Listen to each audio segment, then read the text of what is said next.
Alhamdulillah, wassalatu wassalamu ala rasulillah wa ala alihi wa sahbihi wa mawalah, wa la hawla wa la quwata illa billahi wa ba'du. Qala Allah azza wa jalla, ya ayyuhalladzina amanu taqullaha haqqa tuqatih wa la tamutunna illa wa antum muslimun. Fa inna asdaqal hadithi kitabullah wa khairal huda huda Muhammadin sallallahu alaihi wa ala alihi wa sallam, wa syarrul umuri muhdatsatuha wa kullu muhdatsatin bid'ah wa kullu bid'atin dhalalah wa kullu dhalalatin finnar. Ma'asyiral muslimin, jamaah sekalian yang dimuliakan Allah Subhanahu wa taala. Alhamdulillah, pada malam hari ini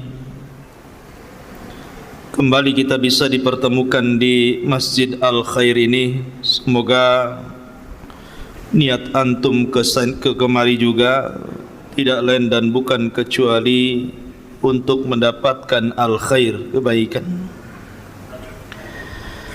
Salawat dan salam tak lupa saya aturkan kepada Nabi besar Muhammad sallallahu alaihi wasallam. Allahumma salli ala Muhammad wa ala alihi wa sahbihi wa man sara ala nahjihi ila yaumiddin. Ma'asyiral muslimin, pembahasan pada malam hari ini masih meneruskan kajian kita yang tersisa di Masjid Jabal Arafah, di mana malam ini kita akan khusus bercerita tentang seputar Dajjal. Siapa Dajjal? Dari mana tempat keluarnya? Kemudian kenapa para nabi takut akan keluar Dajjal? Apa fitnahnya? Kemudian bagaimana meninggalnya? Dan apakah dia termasuk alamat kiamat kecil ataukah besar?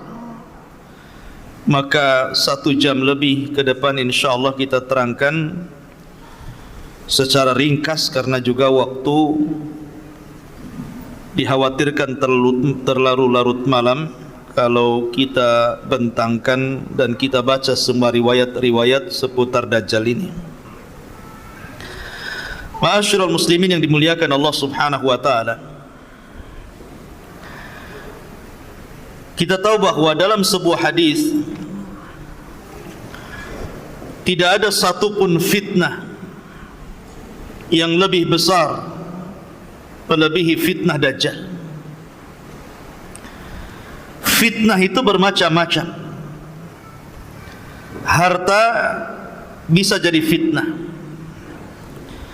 kekuasaan bisa jadi fitnah, keluarga bisa menjadi fitnah, bahkan peperangan juga termasuk fitnah. Tetapi fitnah-fitnah itu kecil dibandingkan fitnah Dajjal ini. Makanya kenapa Nabi SAW memerintahkan kita setiap hari Jumat untuk membaca surah Al-Kahfi. Apa alasannya? Surah Al-Kahfi itu terkandung 4 fitnah yang diceritakan. Pertama, fitnah agama ketika cerita tentang Ashabul Kahfi, anak-anak muda yang kemudian tanpa ada kesepakatan satu dengan yang lain, tiba-tiba mereka berjumpa dalam sebuah gua demi menyelamatkan agama mereka. Yang kedua, fitnah harta. Karena dalam surah Al-Kahfi itu ada kisah tentang sahibul jannataini, pemilik 2 kebun yang terfitnah dengan harta.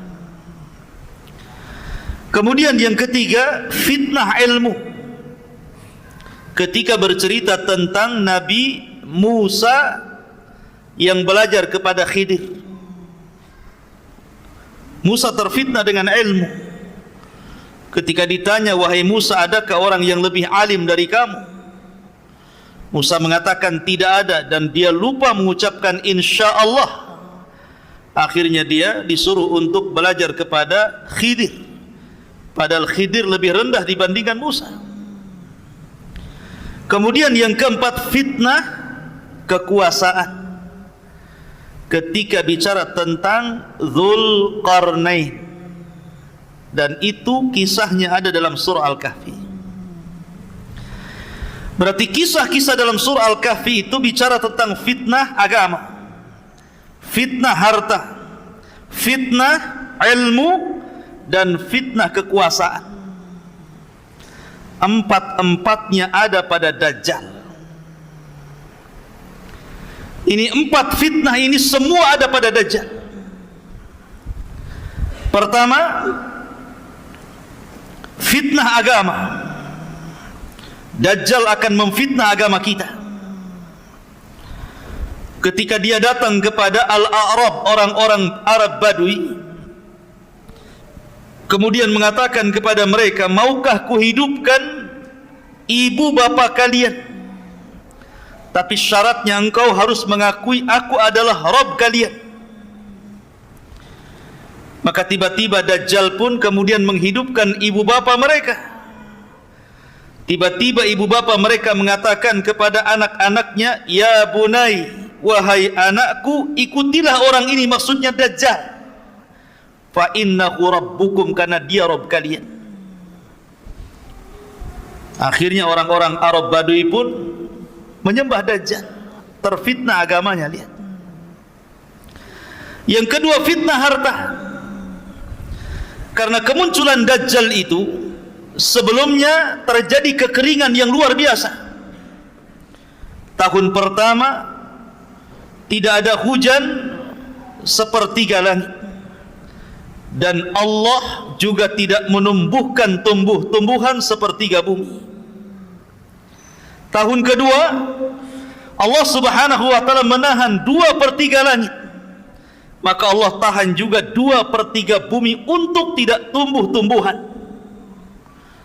Kemudian tahun yang terakhir, yang ketiga, seluruh langit Allah tahan, sehingga semua bumi Allah tahan untuk tidak tumbuh-tumbuhan.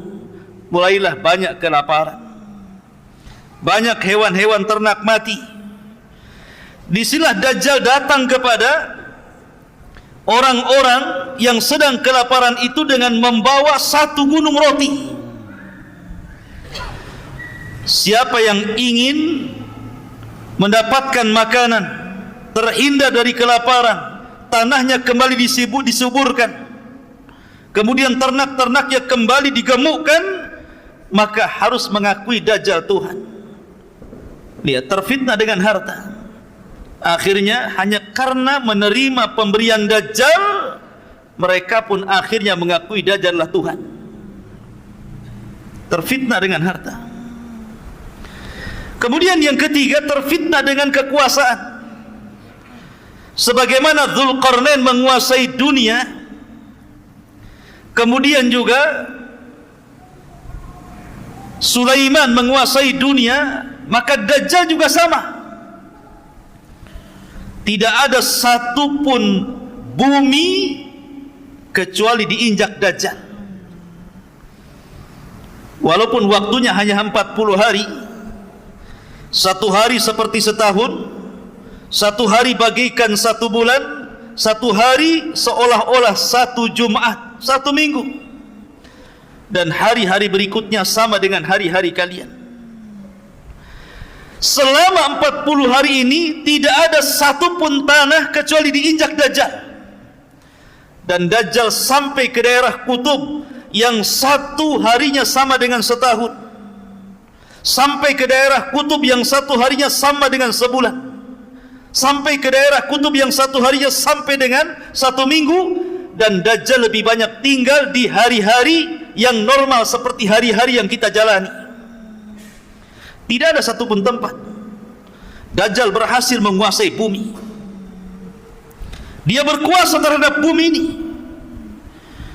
kecuali Mekah dan Madinah dan Masjidil Aqsa serta Masjid Tur.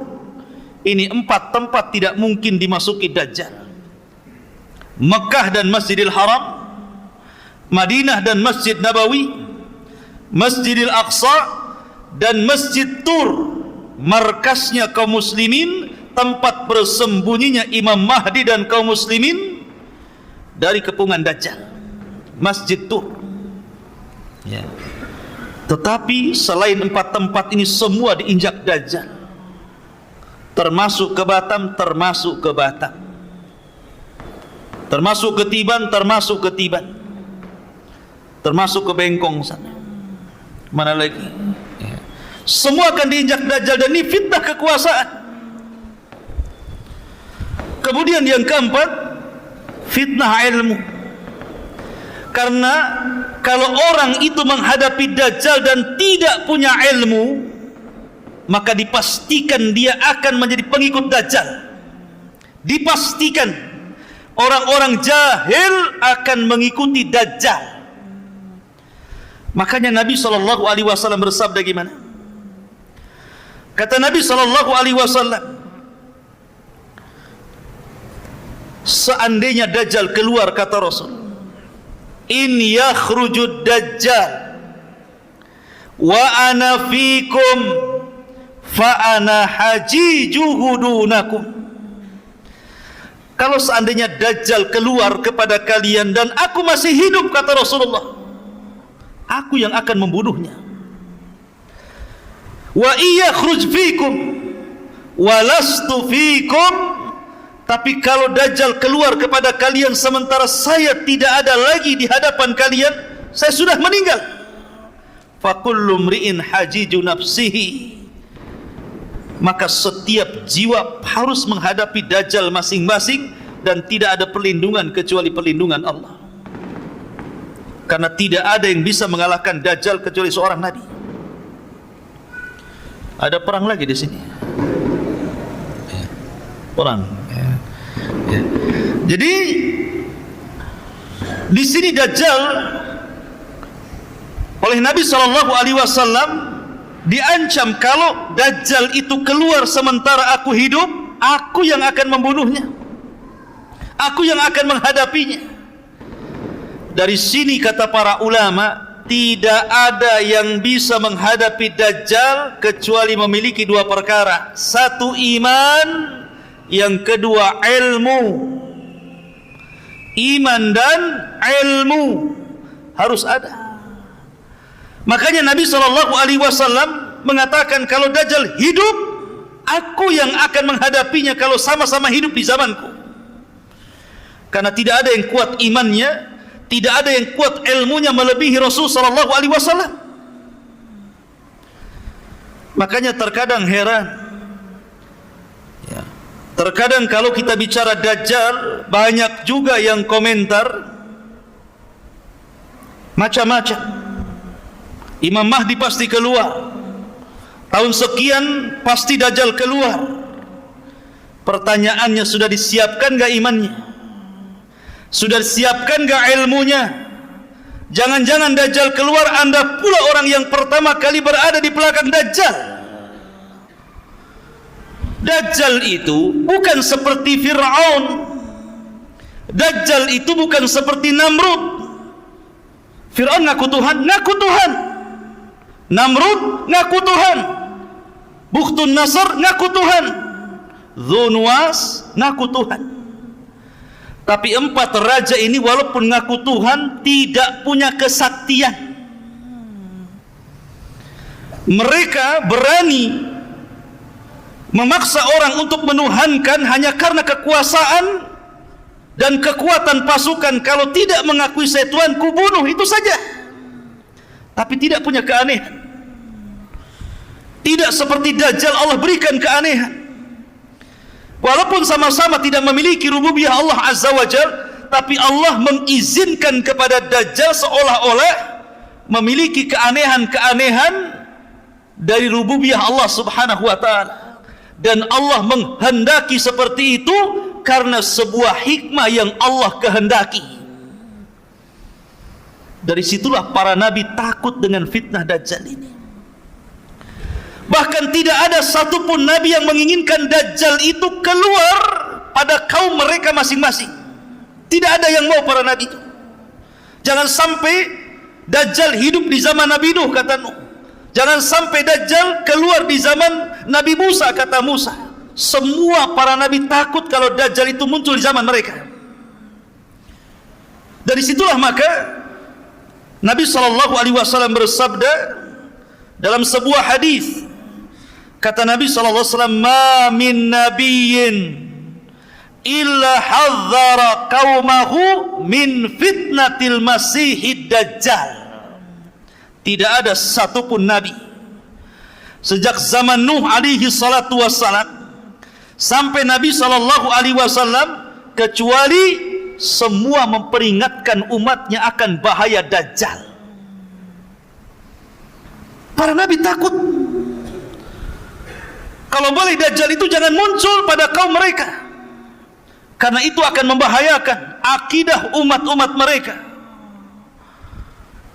Karena digambarkan oleh Nabi SAW setelah meninggalnya Rasulullah, kemudian umat ini semakin jauh, kata Nabi SAW dalam hadis Anas bin Malik radhiyallahu an,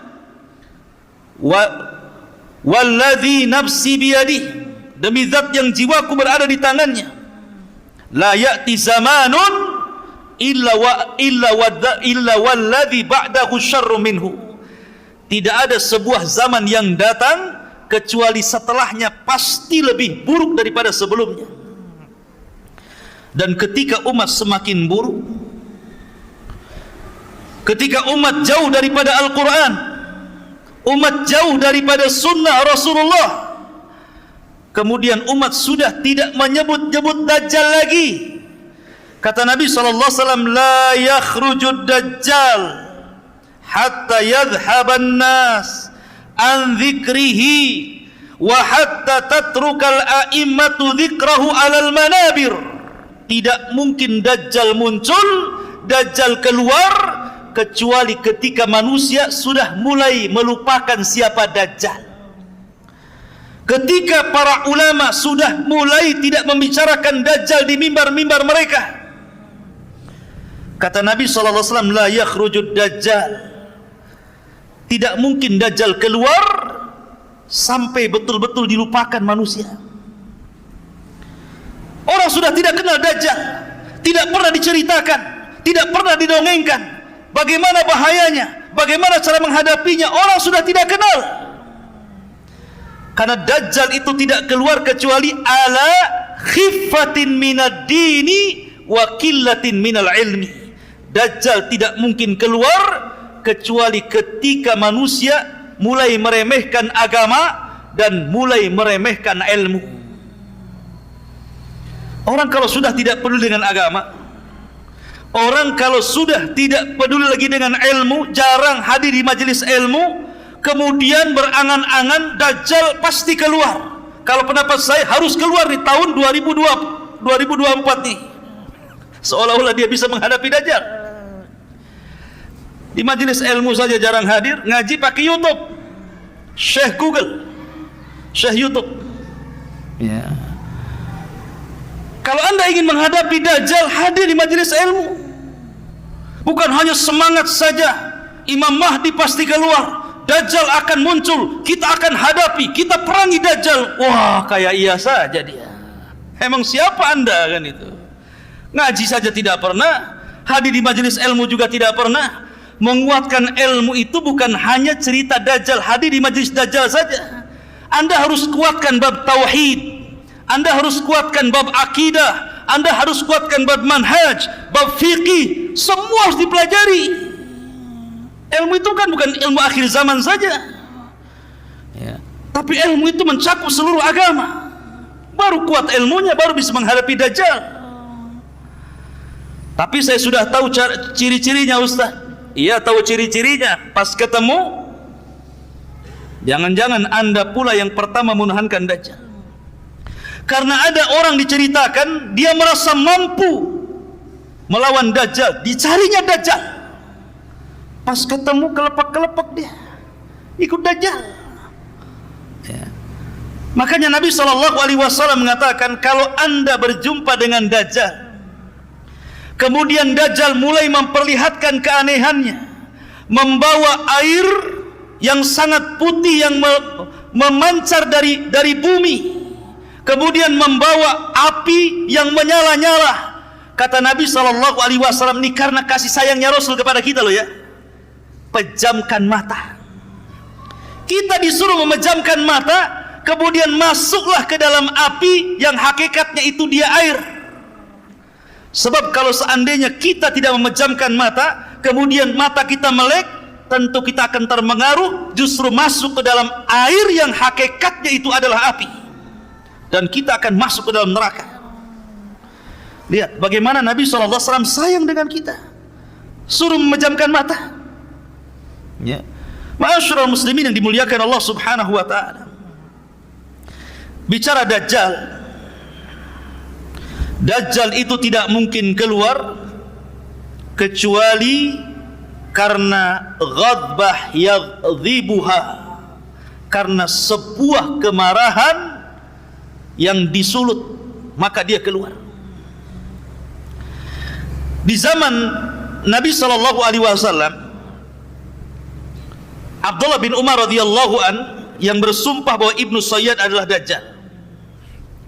Suatu ketika dia berpapasan dengan Ibnu Sayyad yang sudah dewasa. Tiba-tiba terjadi komunikasi, kemudian berselisih pendapat. Akhirnya Abdullah bin Umar menampar Ibnu Sayyad, kemudian pergi. Ibnu Sayyad marah. Kemudian dia sembunyi di rumah Hafsah. Maka kemudian Hafsah pun mengatakan kepada Abdullah bin Umar, adiknya, saudaranya, karena sama-sama anak Umar bin Khattab radhiyallahu anhu, dan mengatakan, wahai Abdullah bin Umar, aku pernah mendengar Rasul bersabda, la yakhrujud dajjal illa ala ghadbatin yaghdhibuha. Tidak mungkin Dajjal keluar kecuali karena ada yang menyulut kemarahannya. Dan di akhir zaman Dajjal itu keluar karena terpancing dengan kemarahan terhadap orang Yahudi. Karena sebelum terjadi atau sebelum Dajjal ini keluar, ikhwatu fiddin, maka sebelumnya terjadi perang yang sangat dahsyat yang disebut dengan Malhamatul Kubra, perang yang luar biasa antara pasukan kaum muslimin melawan orang-orang Nasrani yang disebut dengan Malhamatul Kubra. Kenapa Malhamah? Kenapa Kubra? Malhamah itu diambil dari kata lahmun, artinya daging, daging yang berhamburan. Karena sebagian ulama mengatakan bahwa perang itu akan terjadi kembali ke zaman Rasul, kembali ke pedang, kembali ke panah, kembali ke tombak, kembali ke kuda, ke unta, ke baju besi, dan yang lainnya. Sehingga setiap sabetan-sabetan pedang itu akan melemparkan daging-daging yang kena sabetan ke langit. Maka ini disebut Malhamah Kubro, yang sangat besar, artinya perang yang maha dahsyat. Ya. Ma'asyiral muslimin yang dimuliakan, padahal sebelumnya antara kaum muslimin dengan orang Nasrani ini berdamai untuk memerangi musuh-musuh di belakang mereka. Tapi kemudian setelah musuh itu dikalahkan, tiba-tiba orang Nasrani mereka berkhianat, kemudian mengatakan ghalabas salib, ghalabas salib, salib telah menang, salib telah menang. Maka marah orang Islam dan mengatakan balillah ghalab, Allah yang menang, bukan salib yang menang. Maka dibunuhlah orang Nasrani itu. Terjadi kekacauan, tidak terima, akhirnya berhadap-hadapan, terjadilah siap peperangan yang sangat dahsyat.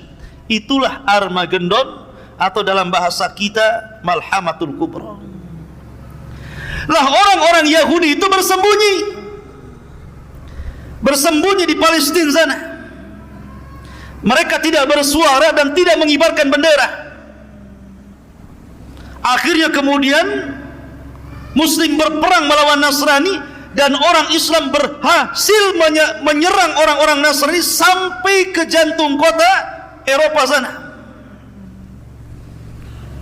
sampai dimenangkan kaum muslimin. Sampai dijelaskan bahwa ketika peperangan ini dimenangkan, kaum muslimin meletakkan senjata-senjata mereka di pohon zaitun. Maka melihat orang Yahudi ketakutan, Dajjal marah. Dan tidaklah Dajjal keluar kecuali bi ghadbatin yaghdibuha, karena kemarahan yang disulut orang-orang Yahudi. Marah Dajjal kepada orang Yahudi, kenapa kamu diam saja, gitu bahasanya. Maka bangkitlah Dajjal. Dari mana Dajjal? Dalam hadis yang sahih, keluar dari Khurasan. Di mana Khurasan? Di Asfahan.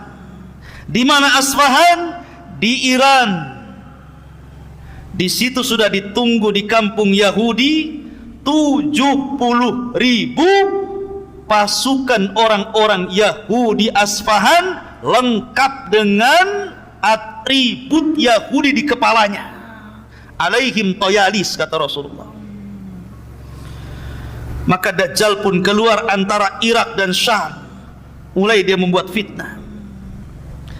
Syekh Utsaimin rahimahullahu ta'ala menyebutkan dalam kitab Syarhul Mumti, Dajjal ini awal keluarnya tidak langsung aku Tuhan.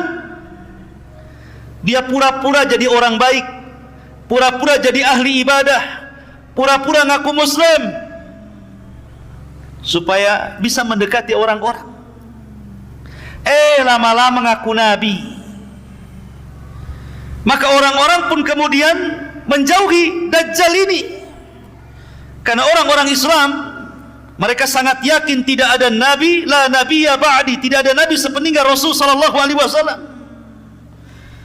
Ketika tidak laku ngaku nabi, maka Dajjal mulai mengaku Tuhan. Ketika dia mulai mengaku Tuhan, itulah mulai nampak ciri-ciri fisik Dajjal yang disabdakan Nabi sallallahu alaihi wasallam. Apa ciri fisiknya? Mulailah Dajjal nampak ciri fisiknya, rajulun, seorang laki-laki, syab, anak muda, ahmar, kulitnya kemerah-merahan, qasir, orangnya pendek, gemuk, kemudian afhaj, kakinya bengkok, ja'dur ra'si, rambutnya keriting, ajlal jabhah, kemudian dahinya lebar, aridatun nahri, bidang dadanya, mamsuhul ainil yumna, sebagian matanya buta sebelah, dan yang melihat seperti buah anggur yang menonjol ke depan, sangat aib, nampak tidak baik, tidak memiliki muka yang buruk Dajjal itu. Kemudian di antara kedua matanya tertulis kafara, yaqra'uha katib au ghaira katib, qari au ghaira qari, bisa dibaca oleh orang yang bisa nulis ataupun tidak bisa menulis, oleh orang yang bisa baca ataupun yang tidak bisa baca, akan tertera kafir di sini. Bukan non muslim ya, kafir. Kemudian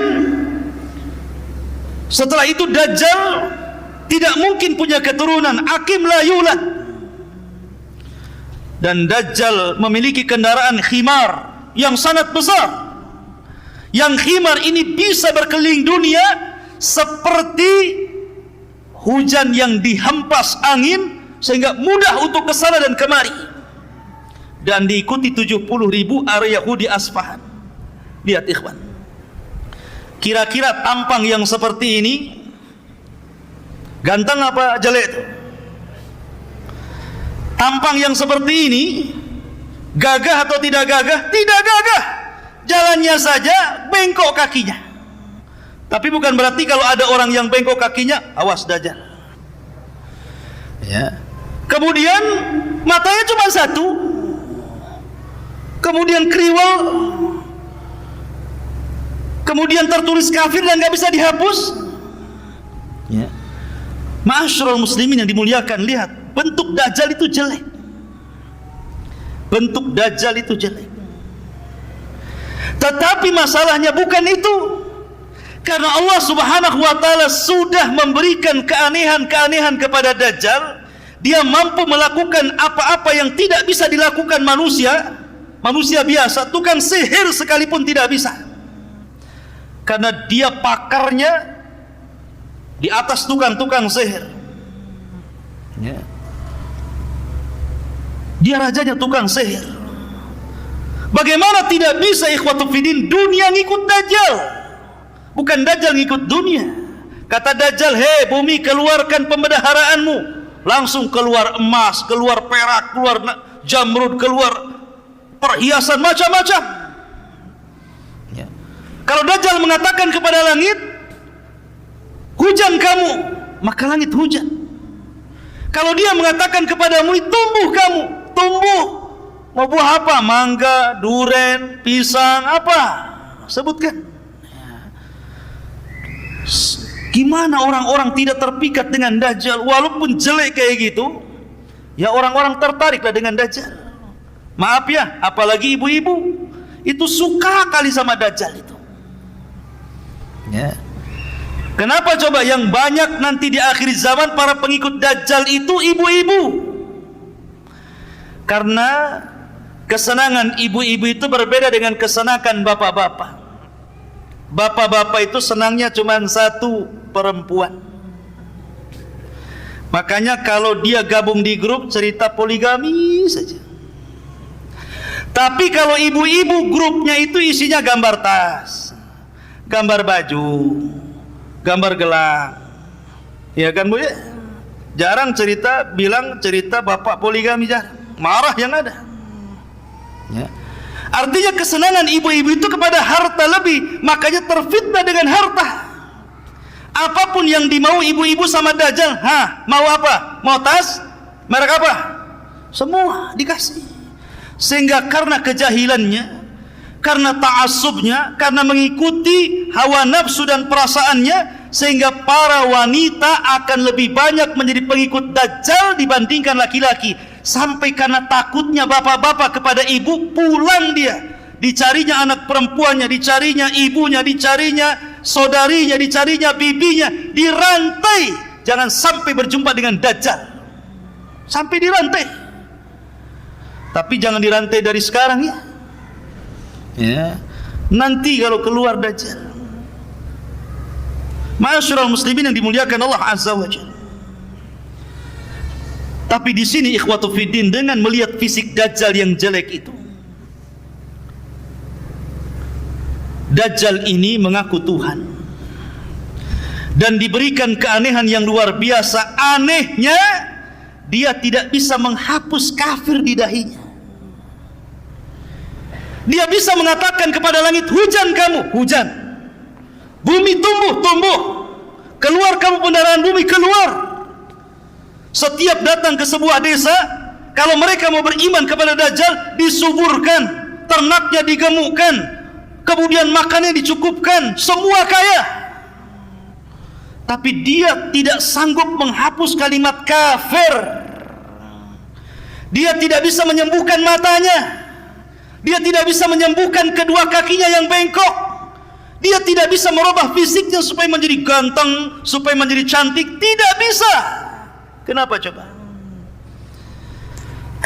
Untuk menunjukkan bahwa tidak ada yang sempurna kecuali Allah. Untuk menunjukkan bahwa tidak ada yang paling sempurna kecuali Allah. Dan itu menunjukkan akan keagungan dan kebesaran Allah Subhanahu wa ta'ala. Sehebat apapun makhluk, sesakti apapun makhluk, seluar biasa apapun makhluk, tidak bisa menandingi kekuasaan Allah, kemuliaan Allah, keagungan Allah.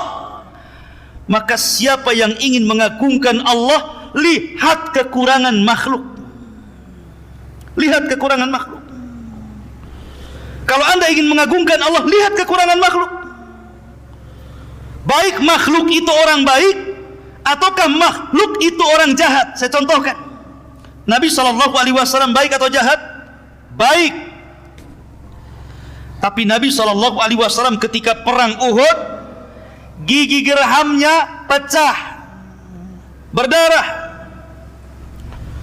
Kemudian serpihan helm perangnya nancap di pipinya dalam, sampai yang mencabut sahabat dengan giginya rompong. Ada bekas lukanya Rasulullah. Kenapa Rasul terluka? Kenapa gigi Rasul sampai pecah? Untuk menunjukkan bahwa sekalipun dia Nabi, sekalipun dia Rasul, sekalipun diberikan mukjizat, tetap saja ada kekurangannya di situ.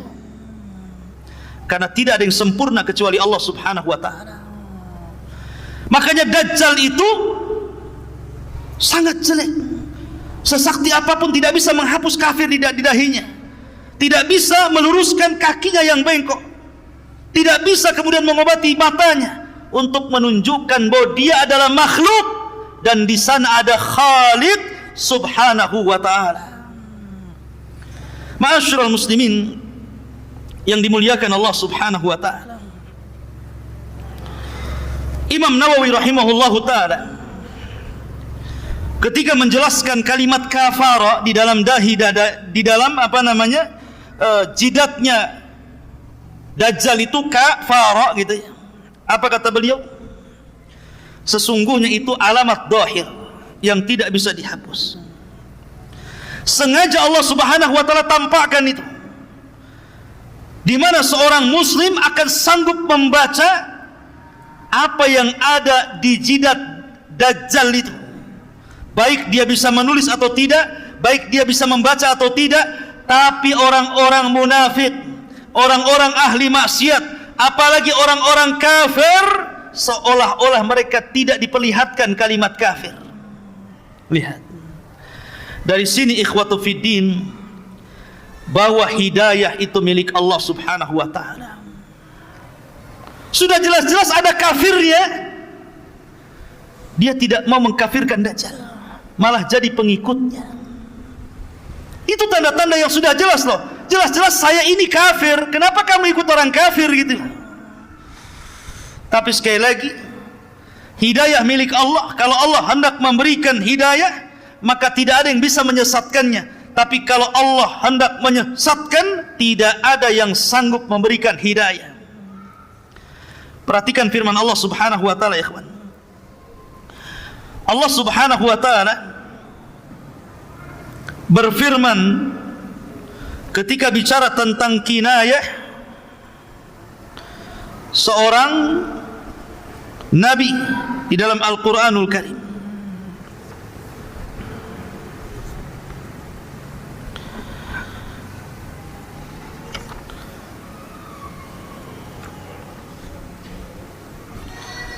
Allah Subhanahu wa taala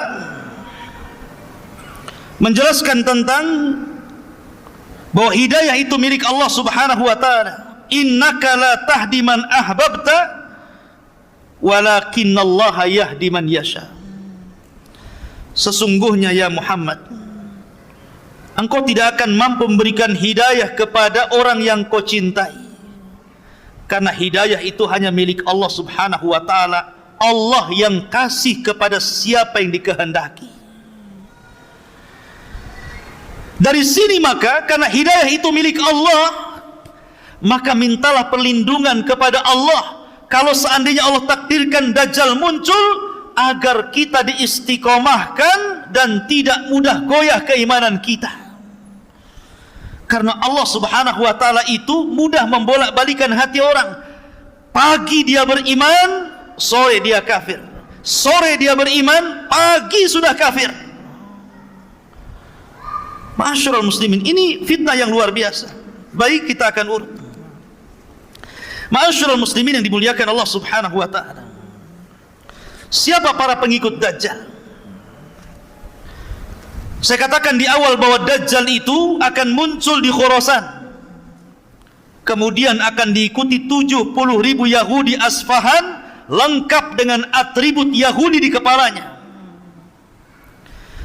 Dari situlah mulai Dajjal melanglang buana. Kemudian Dajjal pun mulai memerangi bangsa Arab.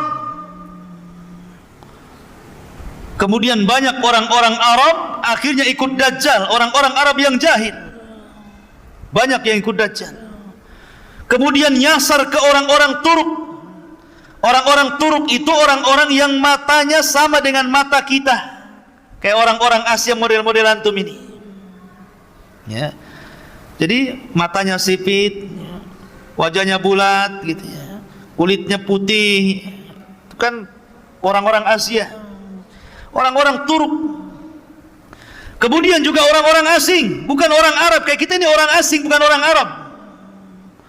Orang asing akan banyak menjadi pengikut Dajjal.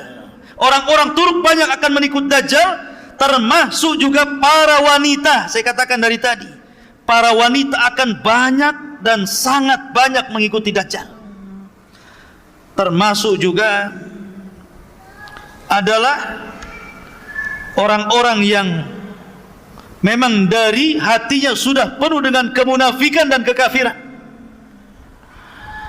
maka mereka akan jadi para pengikut Dajjal. Dajjal ini ikhwatu fiddin kemudian selama perjalanannya 40 hari ini akan membuat fitnah di sana dan di sini.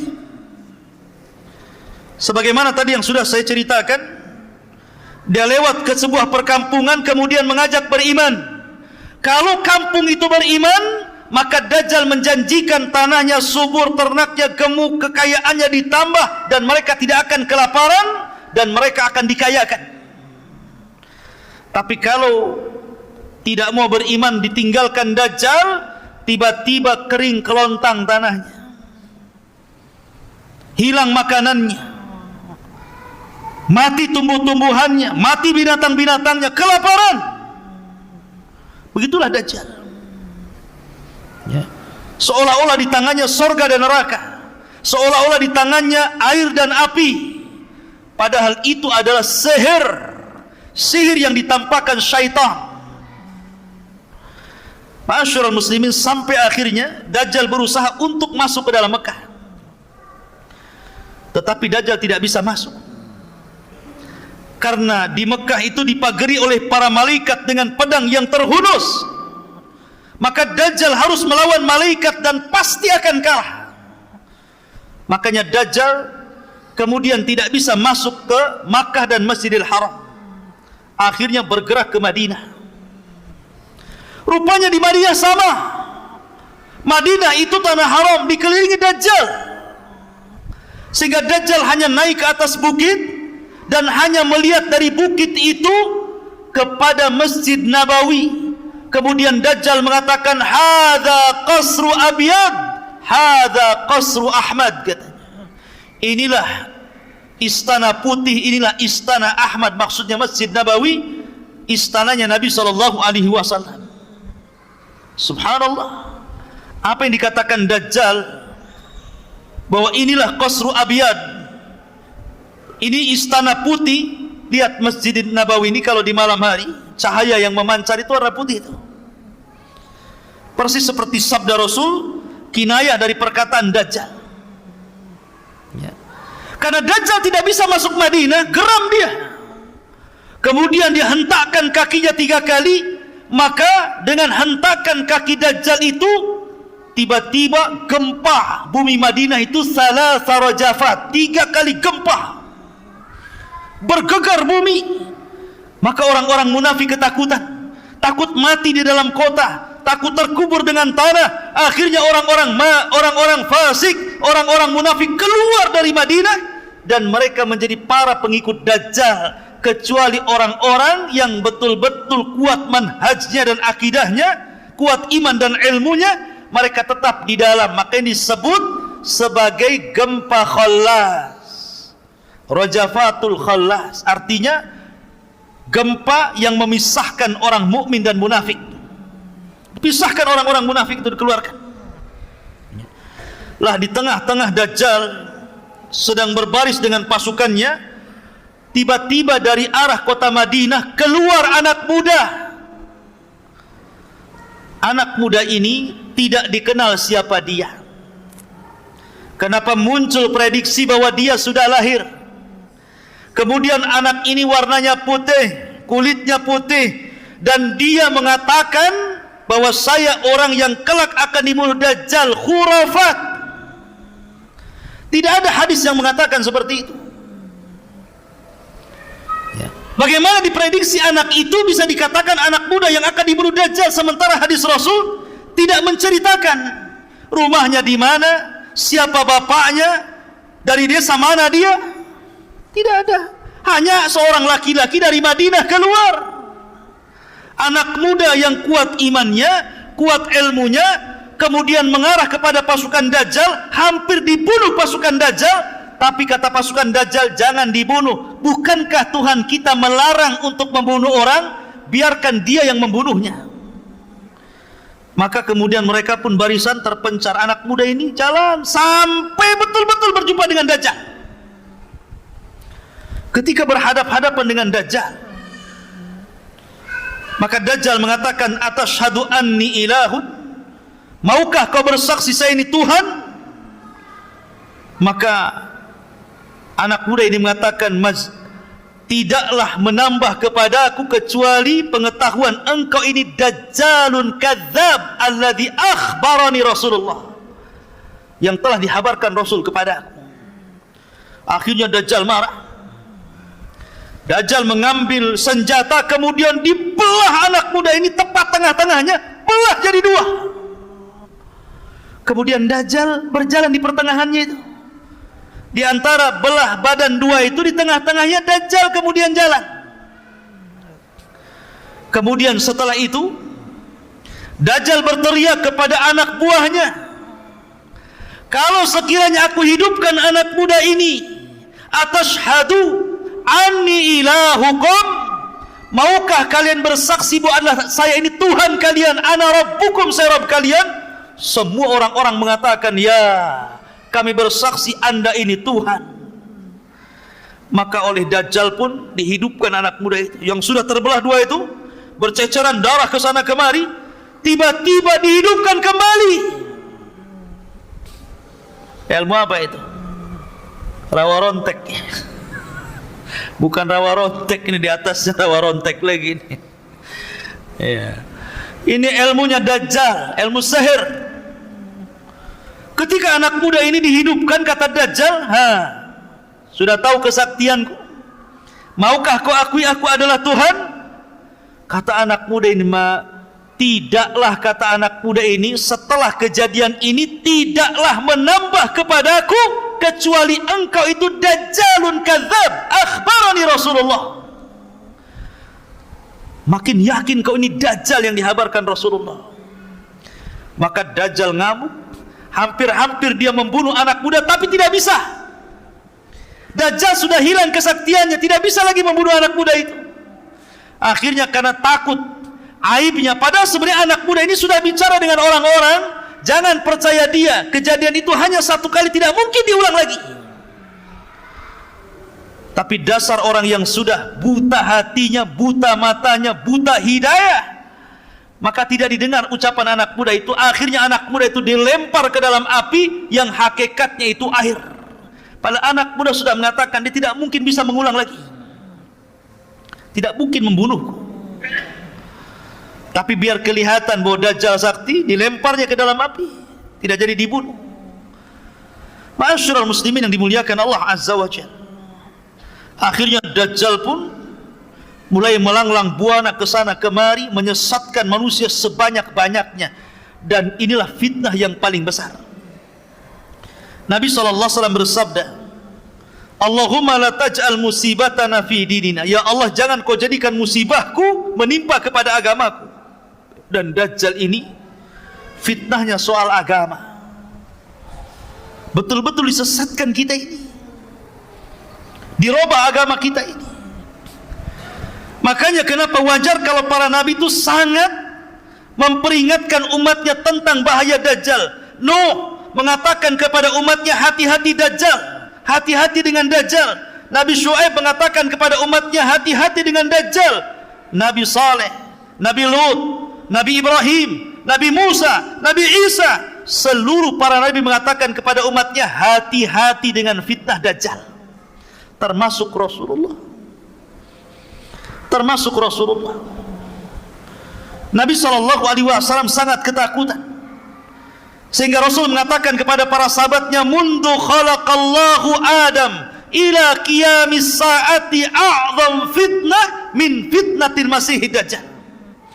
Sejak Allah ciptakan Adam sampai kiamat dibangkitkan, tidak ada fitnah yang lebih besar melebihi fitnah Dajjal, kata Rasulullah. Akhirnya sahabat ketakutanlah, karena Rasul mengatakan seperti itu. Apalagi Rasul itu kalau cerita Dajjal terus saja bercerita, kadang di mimbar Jumat, kadang di khutbah-khutbahnya, kadang ketika menasihati dalam peperangan, kadang ketika ngobrol, selalu bercerita Dajjal. Gimana sahabat gak takut? Sehingga sahabat mengatakan, karena engkau selalu bercerita Dajjal ya Rasulullah, hatta dhananna annahu fi ta'ifatin nakhli, sampai kami para sahabat menyangka seolah-olah Dajjal itu sedang bersembunyi di kebun kurma Madinah. Saking takutnya para sahabat, jangan-jangan Dajjal itu sudah ada di kebun kurma Madinah, karena Rasul selalu bercerita tentang Dajjal. Dan begitulah caranya para nabi untuk menghindarkan kemunculan Dajjal, dengan cara berbicara banyak tentang Dajjal. Karena Dajjal tidak mungkin keluar kecuali kalau orang sudah berhenti menyebut-nyebut tentang Dajjal. Maka ceritakan Dajjal kepada anak-anak Anda, ceritakan kepada anak-anak kita tentang bahaya Dajjal. Nah, Dajjal ini begini-begini. Sudahlah cerita-cerita dua anak botak itu nggak usah diceritakan. Tidak perlu cerita tentang kura-kura ini itu, tidak perlu.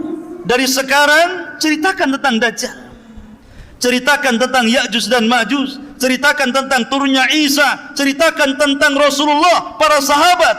Gantilah sekarang cerita-cerita di rumah itu, karena Dajjal tidak mungkin keluar, bahkan akan gagal keluar di tahun 2022 kalau Anda terus cerita Dajjal. Ya, memang kan begitu hadisnya. Ya. Supaya enggak keluar tahun 2022 apa? Perbanyak cerita Dajjal. Ceritakan Dajjal di mana-mana. Enggak keluar itu. Karena Rasul yang mengatakan, la yakhrujud Dajjal hatta yadhhaban nas an dzikrihi wa tatrukal a'immatu dzikrahu 'alal manabir. Tidak mungkin Dajjal keluar sampai manusia berhenti menyebutnya.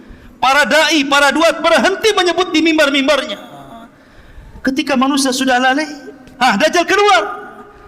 Tapi kalau antum terus menyebutkan soal Dajjal, maka Dajjal tidak mungkin keluar dalam waktu dekat, karena masih banyak orang yang bercerita Dajjal.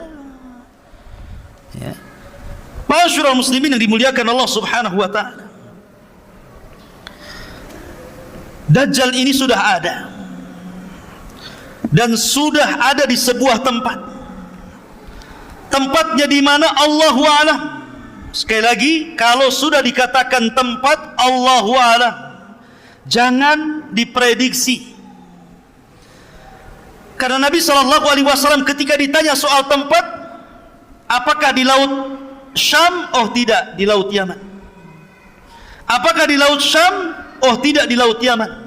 Kata Rasul, oh tidak, bal min kibalil masyriq ma huwa min kibalil masyriq ma huwa min kibalil masyriq, kata Rasulullah. Oh, bukan laut Syam, bukan laut Yaman, tapi sebelah timur, sebelah timur, sebelah timur, tanpa menyebut di mana pulaunya. Pokoknya sebelah timur.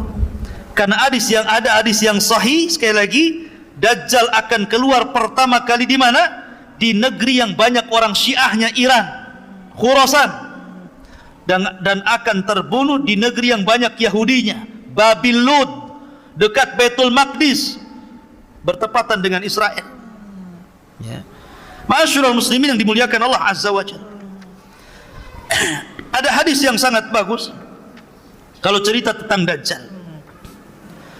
Hadis Tamim Ibn Aus Ad-Dari. Tamim Ibn Aus Ad-Dari ini, ikhwatu fiddin, adalah seorang sahabat. Dulunya Nasrani, kemudian masuk Islam. Tamim Ad-Dari ini ahli ibadah, termasuk ahli ibadah Palestina. Bahkan terkadang satu malam dia sholat hanya membaca satu ayat diulang-ulang sampai subuh. Dan dia menangis. Dialah yang menerangi masjid Rasulullah. Dia pula yang membuatkan mimbar Rasul sallallahu alaihi wasallam. Tamim ibn Aus Ad-Dari, orang yang sangat dihormati Umar ibn Khattab karena punya karamah yang zahirah, yang nampak. Jadi ada kisah demikian. Kenapa Umar sangat menghargai Tamim ibn Aus Ad-Dari ini? Jadi ketika Abu Bakar memerangi Musailamah Al-Kadzab, si Nabi KW, Nabi palsu, maka terjadilah peperangan di Yamamah. Banyak orang-orang yang hafal Quran meninggal dunia, dan Musailamah berhasil dibunuh oleh Wahsy, budaknya Hindun. Kemudian orang-orang yang selamat dari orang-orang kafir bersembunyi. Salah satunya saudara Musailamah, namanya Harmalah Hanafi. Masih ada saudara dengan Musailamah Al-Kadzab, bersembunyi dia. Ketika Abu Bakar meninggal dunia, khalifah kemudian naik Umar ibn Khattab radhiyallahu an. Datang Harmalah kepada Umar ingin masuk Islam. Kemudian dia mengatakan, "Ya Umar, inni taib qabla an taqdiru alayya." Ya Umar, saya bertobat kepada Allah. Saya ingin masuk Islam sebelum kau tangkap aku. Takut kalau sebelum ditangkap dia tidak bertobat, bisa dipenggal tuh. Maka dia mengatakan, saya tobat sebelum kau tangkap aku, katanya. Kata Umar ibn Khattab, kalau engkau ingin bertobat, ingin belajar agama, pergi sana ke Palestina. Di sana ada Sayyidul Muslimin, pemimpinnya orang Muslim, Tamim ibn Aus Ad-Dari, ada di sana. Dan ingat, Tamim ibn Aus Ad-Dari ini punya kebiasaan, suka memukul orang di samping kanan dan di samping kiri. Bukan dipukul keras-keras, tidak. Ya, ditepak gitu saja, tepak gitu. Kemudian ditarik tangannya, ayo makan di rumah. Selalu seperti itu. Siapapun yang duduk di samping kiri Tamim ibn Aus Ad-Dari, dia kebagian makan di rumahnya. Itu kebiasaannya, ngajak makan. Cobalah antum buat kayak gitu, biar saya bisa duduk di samping antum. Ya kan? Jadi kebiasaan Tamim ngajak makan, masya Allah. Ya, baiknya Tamim ibn Aus Ad-Dari ini. Jadi suatu ketika terjadi kebakaran hebat di Hurrah, satu tempat. Api membumbung di mana-mana, kebakaran hebat. Datanglah Umar ibn Khattab kepada Tamim ibn Aus Ad-Dari dan mengatakan, "Ya Tamim, engkau harus menyelesaikan kebakaran itu." Ya. Akhirnya kata Tamim, "Ma'ana ya Amirul Mukminin." Siapa saya wahai Amirul Mukminin harus menyelesaikan kebakaran? Ya. Kata Umar ibn Khattab, "Sudah, kau harus menyelesaikannya." Berangkatlah Umar ibn Khattab, Harmalah dan Tamim ibn Aus Ad-Dari. Sampai di tempat kebakaran, maka dia berdoa kepada Allah Azza wa Jalla, kemudian dikebaskan tangannya, padam semua apinya. Karamah, ikhwan. Karamah namanya. Ya. Kalau antum sampai 100 gini tetap ini nggak akan mati. Ya. Kecuali bawa mobil damkar, baru mati. Ya. Ini karamah Tamim ibn Aus Ad-Dari. Ya. Lah, hebatnya di antara keutamaan Tamim ibn Aus Ad-Dari ini, tidak ada sepanjang sejarah Rasul mengambil cerita dari sahabat kemudian diceritakan kembali ke sahabat, kecuali ceritanya Tamim ibn Aus Ad-Dari tentang Dajjal. Karena ceritanya Tamim persis seperti cerita Dajjal yang selalu Rasul ceritakan kepada para sahabatnya. Makanya Rasul sallallahu alaihi wasallam mengambil cerita Tamim kemudian diceritakan kepada para sahabatnya. Dan tidak pernah ada cerita sahabat diambil Rasulullah. Biasanya Rasul yang bercerita diambil sahabat. Ini cerita sahabat diambil Rasulullah, disampaikan kepada sahabat yang lainnya. Dan itu salah satu keutamaan Tamim bin Aus Ad-Dari. Suatu ketika, hadis ini dikeluarkan Imam Muslim dari hadis Fatimah ibn Qais. Kata Fatimah ibn Qais, aku mendengar ada seorang yang menyuruhkan as-salatul jami'ah. Kalau ada seruan as-salatul jami'ah berarti ada sesuatu yang penting, yang harus hadir di masjid. Makanya dalam sholat kusuf, gerhana itu disunnahkan kalimat bukan azan, tapi menyebut as-salatu jami'ah kalau ngundang orang. Jadi kalau terjadi gerhana, antum ke masjid, ambil mic, as-salatul jami'ah, biar orang-orang datang. Bukan azan. Ya. Maka orang-orang pun kemudian datang. Setelah itu kemudian Nabi SAW sholat. Setelah sholat kemudian Nabi SAW berceramah naik ke atas mimbar. Kata Nabi SAW, inni wallah ma jama'tukum li raghbatin wala li rahbatin. Kata Rasulullah, aku tidak mengumpulkan kalian karena ada perkara yang menyenangkan atau ada perkara yang menakutkan. Walakinni jama'tukum, tetapi sengaja aku kumpulkan kalian, li'anna Tamim ibn Aus ad-Dari kana rajulan nasraniyan faja'a fabaya'a wa aslama wa haddatsani haditsan wafaqa alladzi kuntu uhadditsukum anil masihid dajjal. Akan tetapi kata Rasul, sengaja aku kumpulkan kalian. Ada seseorang namanya Tamim bin Aus ad-Dari baru saja datang, berbaiat kepadaku, masuk Islam kepada agamaku. Dia menceritakan sebuah cerita persis seperti yang aku ceritakan kepada kalian tentang Dajjal. Mulailah Nabi SAW bercerita tentang ceritanya Tamim ibn Aus ad-Dari. Jadi Tamim dan 30 awak ini hendak melakukan perjalanan perniagaan, mau dagang. Rupanya di tengah lautan datang ombak sangat besar, menggulung kapalnya, dipermainkan ombak sehingga kapalnya akhirnya terhempas sedikit demi sedikit, entah berentah ada di pulau mana. Tiba-tiba berhari-hari, ada yang mengatakan syahron 1 bulan, diombang-ambing tak kemana. Akhirnya tiba-tiba Tamim bin Aus ad-Dari terdampar di sebuah pulau setelah 1 bulan dipermainkan ombak tuh. Bayangkan 1 bulan dipermainkan ombak, ya. Bahkan mereka sudah membuang semua isi perahu biar enteng, biar tidak berat, sehingga mereka mengalami kebangkrutan. Ma'asyiral muslimin, setelah itu sampailah di sebuah jazirah, sebuah pulau apa yang jelas bukan pulau Socotra. Wallahu a'lam. Entah berantah, pokoknya pulau selesai. Hadisnya bilang pulau-pulau, ya. Kemudian setelah itu mereka dikejutkan dengan binatang yang tidak jelas mana kubul mana dubur, berbulu dari atas sampai ke bawah. Kemudian tiba-tiba mereka ketakutan dan mengatakan, wailaki man anti, celaka siapa kamu, aneh kali bentukmu, penuh dengan bulu. Mana dubur, mana kubur, nggak jelas. Mana laki-laki, mana perempuannya, nggak jelas gitu. Yang jelas bukan LGBT, ya. Pokoknya binatang yang berbulu, penuh dengan bulu. Wailaki man anti, celaka kamu siapa kamu. Tiba-tiba binatang itu bisa bicara, lo bayangkan. Ana jassasa, katanya. Saya jassasa. Luar biasa ya kan. Kalau antum nemui makhluk di hutan tiba-tiba bisa bicara, tak lari ke birit-birit antum. Ya. Karena ini ketakutan Tamim bin Aus ad-Dari ini, bertanya lagi, man jassasa, siapa jassasa? Jassasa diambil dari jasus, artinya mata-mata Dajjal. Tetapi jassasa ini tidak mau banyak berdialog dengan Tamim dan 30 awaknya.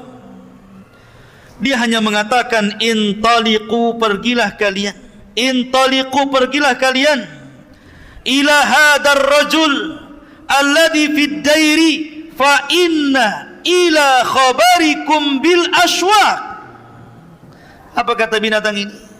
Sudah kalian pergi saja ke sana, di sana ada tempat ibadah, dair, tempat ibadah yang sudah lama, sudah ditinggalkan penghuninya.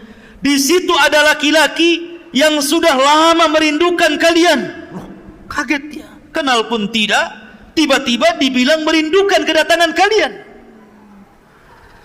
Akhirnya karena ketakutan dan penasaran, masuk juga ke dalam hutan, rupanya ada tempat ibadah besar kayak masjid gini, tempat ibadah umat Islami. Kalau daerah itu tempat ibadah Nasrani, gereja lah gitu. Dalam hutan, tiba-tiba ada orang yang sangat besar dan dirantai kaki dan tangannya dan tengkuknya. Kemudian setelah berjumpa, mulailah kemudian di sini terjadi dialog. Orang ini mengatakan, Tamim ibn Aus Ad-Dari dan orang-orang yang di bawahnya, wailaki man anti, wailaki man anti, celaka kamu, siapa kamu? Qala qad qadartum ala khabari, sungguh kalian sebentar lagi akan tahu siapa aku, katanya. Jawabannya enak, siapa kamu? Sebentar lagi kamu akan tahu siapa aku, katanya. Menakutkan jawabannya. Mulailah dia bertanya tentang pertama, nakhlun bil baisan, kebun kurma yang ada di Palestina. Semua ini pertanyaan soal Palestina. Kebun kurma di Baisan, kemudian danau Tiberias, kemudian mata air Zughar. Ini ditanyakan nih, apakah kebun kurmanya masih berbuah? Apakah danaunya masih berair? Apakah mata airnya masih penuh dengan air dan dipakai pertanian? Maka kata Tamim ibn Aus Ad-Dariyah, kurmanya masih banyak dan itu kurma terbaik di Arab. Airnya masih penuh, mata airnya masih lancar. Kata Dajjal, sebentar lagi kurmanya akan habis, tidak akan ada panen lagi. Sebentar lagi danaunya akan kering dan tidak ada air lagi. Sebentar lagi mata air itu tidak mungkin memancarkan lagi dan orang akan terjadi kekeringan. Kemudian kata Dajjal, setelah beliau menanyakan 3 perkara, kemudian mulai bertanya tentang kemunculan Rasul sallallahu alaihi wasallam. Kata orang ini, dia mengatakan, akhbiruni an nabiyyin ummiyin, ceritakan tentang seorang nabi yang diutus kepada orang yang ummi itu. Hal dhahar, apakah sudah tampak? Maka kata Tamim ibn Aus Ad-Dariyah, dia sudah tampak. Dia seorang nabi yang asalnya Mekah, kemudian hijrah ke Yathrib. Kata Dajjal, gimana perbuatan kaumnya, apakah memerangi atau tidak? Ya, memeranginya. Terus bagaimana menurut kalian tentang orang-orang yang ada di Yathrib, apakah ikut memeranginya? Tidak, mereka adalah orang-orang yang baik, yang mengikuti dan taat kepada nabi tersebut. Kata Dajjal, sungguh mereka benar, sungguh mereka benar. Maka Dajjal mengatakan kepada Tamim dan para pengikutnya, ikutilah nabi itu, fa innahu alal haq, dia di atas kebenaran. Dajjal nyuruh ngikuti nabi, ya. Fa innahu alal haq, dia di atas kebenaran. Maka akhirnya Dajjal mengatakan, sebentar lagi aku sudah akan diizinkan Allah untuk keluar, dan tidak ada satupun tapak di bumi ini melainkan aku injak kecuali Mekah dan Madinah dan Thayyibah. Madinah disebut Thayyibah, kata Dajjal. Kemudian Dajjal mengatakan, aku tidak bisa masuk ke 2 tempat tersebut karena ada malaikat yang menjaganya.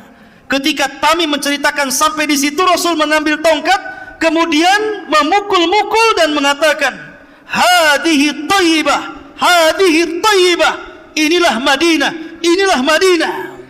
Dengan bangganya, Dajjal tidak akan masuk di situ. Kemudian Nabi SAW mengatakan, sungguh aku sangat takjub dengan cerita Tamim. Sesungguhnya ceritanya sama dengan apa yang aku ceritakan kepada kalian. Dan sesungguhnya Dajjal itu innahu min bahri Syam, innahu min bahril Yaman. Oh, Dajjal itu ada di laut Syam. Oh bukan, ada di laut Yaman. La bal hiya min kibalil masyriq, ma huwa min kibalil masyriq, ma huwa min kibalil masyriq, ma huwa wa aw'ama biyadihi ilal masyriq. Oh bukan, bukan laut Yaman, bukan laut Syam, tapi Dajjal itu sebelah timur. Dajjal itu sebelah timur. Dajjal itu sebelah timur. Dan dia mengisyaratkan dengan tangannya sebelah timur. Maka Dajjal tidak tahu di mana tempatnya, tapi dari hadis Tamim ibn Aus Ad-Dari bahwa Dajjal itu ada dan sudah muncul. Adapun hadis Nabi SAW bahwa tidak ada satupun jiwa yang hidup melebihi 100 tahun di zamanku, pasti dia sudah mati. Maka hadis ini umum dan hadis Dajjal itu khusus. Maka Dajjal, pengecualian dari hadis ini termasuk juga iblis. Tidak bisa mati kan iblis itu, sejak zaman dulu sampai kiamat baru mati. Maka Dajjal juga sama, diberikan usia panjang, ya. Lah ikhwatu fiddin, karena Dajjal itu dikabarkan oleh Rasul sudah ada dan sangat menakutkan fitnahnya, sehingga para sahabat menyangka bahwa Dajjal itu ada di kebun kurma Madinah. Sampai-sampai ketika ada kabar tentang anak kecil namanya Ibnu Sayyad atau Saf, itu mirip dengan Dajjal ciri-cirinya, sampai mereka khawatir, Dajjal sudah keluar. Padahal Ibnu Sayyad masih kecil, anak belum balik. Tapi Nabi SAW dia berusaha untuk mencari-cari kabarnya. Apakah Ibnu Sayyad ini Dajjal kecil yang akan menjadi Dajjal besar kemudian yang akan keluar di akhir zaman? Maka dia mencoba untuk mencari-cari kabarnya. Di bawahnya Umar, di bawahnya Abu Bakar. Kemudian dilihat-lihat, rupanya Ibnu Sayyad ini anak kecil yang suka membawa kabar, kadang benar, kadang dusta, kadang hayal, kadang hakikat. Pokoknya dia punya ilmu dukun istilahnya. Kemudian Nabi mengetes dia, "Ya Ibnu Sayyad, inni khaba'tu laka khib'an." Hei Ibnu Sayyad, ini masih kecil Ibnu Sayyad ini, belum balik. Diajak dialog oleh Nabi SAW, kayak betul aja. Hei Ibnu Sayyad, di dada saya, kata Rasulullah, saya menyembunyikan beberapa kalimat. Ketika itu Rasul menyebutkan tentang surah Ad-Dukhan, fartaqib yauma ta'tis sama bidukhanin mubin. Kata Ibnu Sayyad, dia tidak bisa menyebut dukhan. Maka Rasul mengatakan, ikhsha falan ta'dua qadrak. Celaka engkau tidak bisa melewati takdirmu. Ada yang mengatakan bahwa karena Ibnu Sayyad ini masih kecil, kemudian pelat ngomongnya, dia tidak bisa menyebut dukhan, namanya masih kecil. Tapi ada juga yang mengatakan memang dia tidak bisa menyebut dukhan karena tidak mungkin dicampur adukan telah wahyu Allah dengan perkataan tukang sihir. Dia tidak bisa menyebut dukhan. Tapi dari situ ada sahabat yang bersumpah, ini Ibnu Sayyad ini nampaknya Dajjal nih. Kok dia bisa menerka apa yang di hati Rasulullah? Maka Umar bersumpah dia Dajjal, Abu Sa'id Al-Khudri bersumpah dia Dajjal, Abdullah bin Umar bersumpah dia Dajjal, Hafsah bersumpah dengan dia Dajjal. Tapi Rasul tidak ikut-ikut bersumpah. Kenapa? Karena belum turun wahyu yang menjelaskan secara detail Ibnu Sayyad ini Dajjal atau bukan Dajjal. Masih nunggu wahyu. Sampai akhirnya Rasul punya siasat dengan Abu Bakar dan Umar, ingin mendatangi Ibnu Sayyad secara tiba-tiba, biar tahu Ibnu Sayyad Dajjal atau bukan Dajjal. Akhirnya datang secara tiba-tiba, rupanya ada ibunya. Tahu pula tuh Rasul SAW mendekati Ibnu Sayyad, kata ibunya, "Ya Saf, ataka Muhammadun." Hei Saf, hati-hati tuh ada Muhammad datang kepadamu. Ketika Saf melirik, ternyata ada Rasulullah, lari dia bersembunyi di belakang punggung ibunya. Kata Nabi SAW, "Lau tarakathu ummuhu latabayyana amruhu." Kalau seandainya ibunya meninggalkan Ibnu Sayyad ini, tentu makin jelas apakah dia Dajjal atau bukan Dajjal. Tapi pendapat yang kuat, dia bukan Dajjal yang akan keluar di akhir zaman. Iya, dia Dajjal, tapi Dajjal kecil. Dia seorang penyihir, dia seorang dukun, tapi dia bukan Dajjal yang akan keluar di akhir zaman. Dalil yang paling kuat bahwa dia adalah bukan Dajjal, karena Ibnu Sayyad itu tinggal di kota Madinah, sementara Dajjal tidak mungkin masuk Madinah. Ibnu Sayyad masuk Islam, sementara Dajjal kafir, tertulis kafara. Dajjal tidak mungkin haji, sementara dia haji. Dajjal tidak punya anak, akim la yulad, dia banyak anaknya. Yang jadi masalah, Dajjal itu yang paling kuat dalilnya adalah tidak bisa masuk kota Madinah dan kota Mekah, dan dia tinggal di Madinah dan haji ke Mekah. Tapi ada masalah lain. Ada hadis Nabi SAW bahwa Nabi SAW pernah bermimpi. Dalam hadis yang sahih itu Rasul bermimpi. Mimpinya Rasul itu sedang tawaf. Rasul sedang tawaf. Rupanya di tengah-tengah tawaf dia melihat seorang laki-laki yang sedang memegang bahu sebelah kanan dan kiri, kemudian rambutnya basah, kemudian orangnya cakep, ganteng. Kemudian Rasul bertanya, siapa orang itu? Maka orang-orang menyebutnya dialah Al-Masih Ibnu Maryam. Tiba-tiba Nabi SAW melihat yang lain pula di belakangnya, sama sedang menggandeng orang, tangannya sedang, yang satunya ke orang sebelah sini, yang satunya orangnya ke sebelah sini. Orangnya keriting, matanya buta sebelah, kemudian kakinya bengkok, berjalan tidak lurus. Kata Rasulullah, siapa di belakang Ibnu Maryam itu? Maka kemudian orang-orang mengatakan, dialah Dajjal. Bagaimana mungkin Rasul bermimpi Dajjal sedang ada di tengah-tengah Ka'bah, di Masjidil Haram? Ya kan? Bukankah dia tidak akan masuk Madinah, sementara mimpi para nabi itu hak, tidak mungkin dusta? Ini yang jadi iskal. Maka dijawab oleh para ulama tentang hadis ini, karena hadis ini sahih. Maka para ulama mengatakan dan menjawab tentang hadis ini bahwa tidak semua mimpi para nabi itu dibawa kepada hakikat dohirnya. Tidak semua mimpi para nabi dibawa kepada hakikat dohirnya. Buktinya ketika dia bermimpi, Umar bin bermimpi bahwa dia pakai pakaian beberapa lapis, kemudian sampai diseret bajunya, kemudian dia nanya kepada Rasul tentang mimpi tersebut. Maka Rasul menakwilkan itu soal agama. Kemudian Rasul SAW bermimpi bahwa dia mengeluarkan air dari tangannya. Kemudian para sahabat banyak yang minum. Kemudian sisa air itu oleh Rasul dibawa kepada Umar, kemudian minumlah wahai Umar. Maka hadis ini ditakwilkan bahwa Umar itu memiliki ilmu yang lebih dibandingkan orang lain.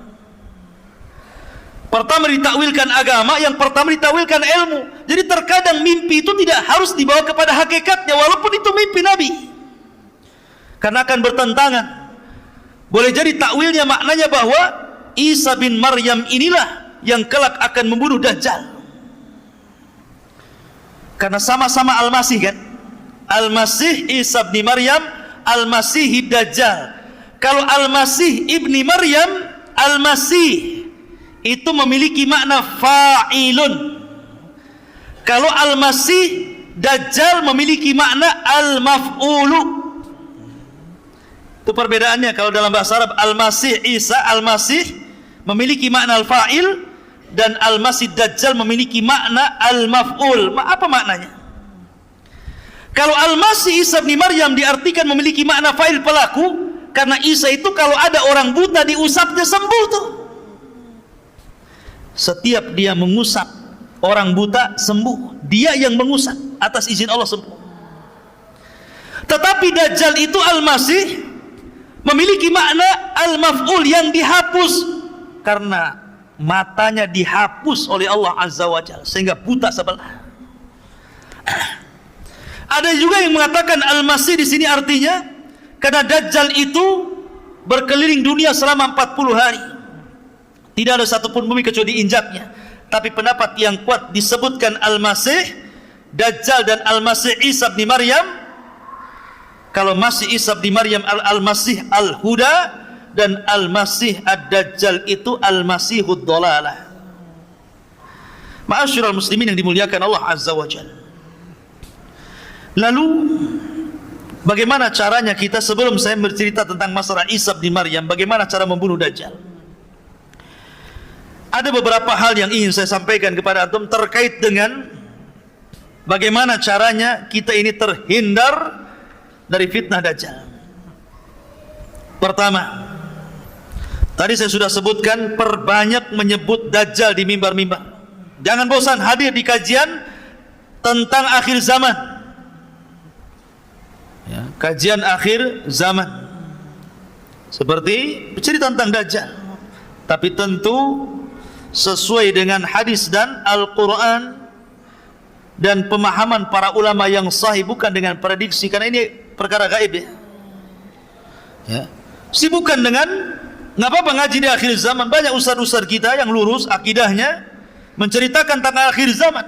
Pelajari tentang Dajjal, pelajari tentang turunnya Isa, pelajari tentang Ya'juj dan Ma'juj gitu kan. Karena selama masih ada yang menyebutkan Dajjal di mimbar-mimbar, maka Dajjal tidak mungkin keluar.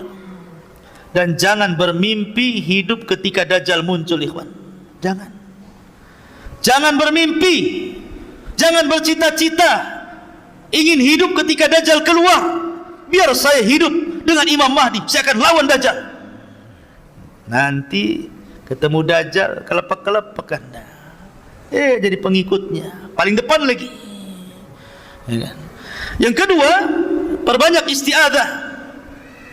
Makanya Imam Ibnu Hazm rahimahullah ta'ala dalam kitabnya Al-Muhalla sampai mengatakan termasuk rukun daripada rukun-rukun salat membaca 4 perlindungan sebelum salam. Berlindung dari fitnah jahannam, berlindung dari fitnah kubur, berlindung dari fitnah buruknya kehidupan dan kematian, berlindung dari fitnah Dajjal. Kata Imam Ibnu Hazm, membaca 4 perlindungan ini rukun dari rukun-rukun salat. Kalau tidak dibaca tidak sah salatnya. Tapi ini pendapat Dohiri, pendapat Ibnu Hazm, pendapat yang benar, tidak sampai rukun, hanya sunnah saja ya kan, mustahab. Kalaupun tidak dibaca sah salatnya. Tapi menunjukkan bahwa sampai Al-Zahiri, yang dalam hal ini Al-Imam Ibnu Hazm sampai mengatakan saking pentingnya berlindung dengan Dajjal sampai berpendapat rukun dibaca sebelum salam, kalau tidak sah salatnya. Sampai seperti itu, saking bahayanya Dajjal itu. Maka jangan pernah lewatkan, walaupun pendapat yang benar tidak rukun. Kemudian yang ketiga, membaca permulaan 10 ayat surah Al-Kahfi atau membaca 10 ayat akhir surah Al-Kahfi. Kalau bisa dua-duanya, baca 10 awal, baca 10 akhir, lebih bagus lagi baca semua. Baca semua. Karena tadi saya sudah katakan, kenapa surat ini sangat luar biasa untuk membentengi Anda untuk menghadapi fitnah Dajjal. Karena Dajjal membawa 4 fitnah. Fitnah agama, fitnah harta, fitnah kekuasaan, fitnah dengan ilmu. Dan dalam ayat surah Al-Kahfi ada cerita tentang 4 fitnah itu. Cerita Ashabul Kahfi, cerita Dzulqarnain, cerita Musa dengan Khadir, dan cerita tentang Ashabul Jannataini. Cerita Ashabul Kahfi fitnah agama, cerita Dzulqarnain fitnah kekuasaan, cerita Ashabul Jannataini cerita harta, fitnah harta, dan fitnah ilmu ketika cerita Musa dengan Khadir. Dan 4-4-nya ada pada Dajjal. Maka kalau hari Jumat baca surah Al-Kahfi. Kemudian perkuat iman dan ilmu, sering hadir di majelis ilmu, sering datang di kajian. Bukan hanya bab Dajjal saja. Kalau bab Dajjal muncul antum, giliran bab yang lain malas. Kenapa malas? Bukan bab Dajjal katanya ya. Kok semangat? Iya, karena temanya bagus, tema akhir zaman. Kalau tema awal waktu kayaknya enggak, ini akhir zaman, menarik katanya. Kalau enggak menarik enggak mau datang. Seolah-olah iman itu kalau bicara tentang akhir zaman itu baru naik kan gitu. Tidak. Iman itu dibentuk dari pondasi. Belajar dari akidah dari dasar dulu. Jangan main loncat. Ya kan? Dajjal ini kan bagian daripada satu di antara bab-bab akidah. Lihatlah Syarhus Sunnah karya Imam Barbahari, lihat Ushulus Sunnah karya Imam Ahmad, lihat Ushulus Sunnah lil Humaidi, Ushulus Sunnah miliknya Ibnu Zamanin, As-Sunnah li Al-Lalikai. Paling bab Dajjal itu bagian daripada satu fakrah dari akidah Ahlussunnah wal Jamaah. Satu poin dari sekian banyak poin yang harus dipelajari dari akidah-akidah Ahlussunnah wal Jamaah. Bagaimana mungkin mempelajari satu poin Anda akan kuat akidahnya, sementara akidah Ahlussunnah itu banyak. Makanya belajar, ya. Mulai dari kecil sampai besar, ambil taksilnya, ya. Ma'asyiral muslimin, kemudian juga kalau memang antum bisa hidup di Mekah, tinggal di Mekah. Kalau bisa hidup di Madinah, tinggal di Madinah. Kalau bisa, ya. Ustadz, kalau di Serambinya gimana Ustadz? Apa selamat? Enggak, kalau di Serambi ya tetap kenalah. Ya. Di mana Serambi Mekah itu? Di Aceh. Aceh, masuk Dajjal ke Aceh. Ya. Karena baru Serambinya ya. Jadi kemudian juga tinggalkan maksiat dan perbuatan dosa. Lah dari sini ikhwatu fiddin, karena Dajjal ini salah satu tanda dari tanda-tanda kiamat besar. Dan kalau kita cerita kiamat, maka kiamat itu dimutlakkan kepada 3 perkara: kematian, kemudian hancurnya alam semesta, dan kebangkitan.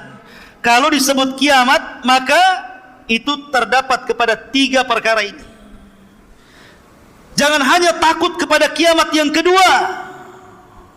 Asyik sibuk cerita tentang kiamat yang kedua. Sebentar lagi Imam Mahdi keluar, sebentar lagi Dajjal akan keluar. Kita siap-siap. Dia lupa di sana ada kiamat. Sebelum kiamat itu namanya kiamat kematian. Karena kalau diitlakkan kalimat kiamat, ada 3. 1, kiamat kematian setiap manusia. Idza mata ahadukum qamat kiamatuhu. Kalau meninggal salah seorang di antara kalian, tegak kiamatnya. Ini harus persiapan. Bagaimana caranya? Al-kayyisu man dana nafsa wa amila lima ba'dal maut. Orang yang cerdas menghadapi kematian itu orang yang selalu introspeksi dan mempersiapkan bekal untuk kematian. Yang kedua, kiamat hancurnya alam semesta. Makanya dalam Al-Quran ada namanya suratul kiamah. Itu juga dimutlakkan kepada kiamat. Ini pun harus kita siap-siap. Karena Al-Quran menyebutkan kiamat telah dekat, tapi dekatnya seberapa wallahu alam. Jangan memprediksi dengan sekian tahun. Yang jelas sudah dekat. Kapan? Wallahu alam. Kemudian ada kiamat yang lebih besar. Namanya kiamat kebangkitan. Ini kiamat harus dihadapi betul-betul, karena kita akan menghadapi perjalanan yang sangat melelahkan, sangat panjang, penuh dengan lika-liku. Sampai Abu Hurairah menangis dan mengatakan, bagaimana aku akan mampu melakukan perjalanan itu kalau bekalku sedikit, sementara jalanku sangat panjang. Itu harusnya, ya. Ma'asyiral muslimin yang dimuliakan Allah Azza wa Jalla. Baik, kembali ke awal, bahwa setelah Dajjal merusak ke sana kemari, dan pasukan Imam Mahdi tidak sanggup mencegah pasukan Dajjal, akhirnya Imam Mahdi pun terpaksa bersembunyi di Bukit Tur. Di Bukit Tur bersembunyi karena mereka tidak sanggup melawan Dajjal. Karena Dajjal tidak bisa dilawan. Makanya Umar bin Khattab ketika hendak membunuh Ibnu Sayyad yang disangka Dajjal, apa kata Rasulullah? Ketika Umar mengatakan, ya Rasul, da'ni adrib unuka, Rasul, biarkan ku penggal tu lehernya si Ibnu Sayyad itu, katanya.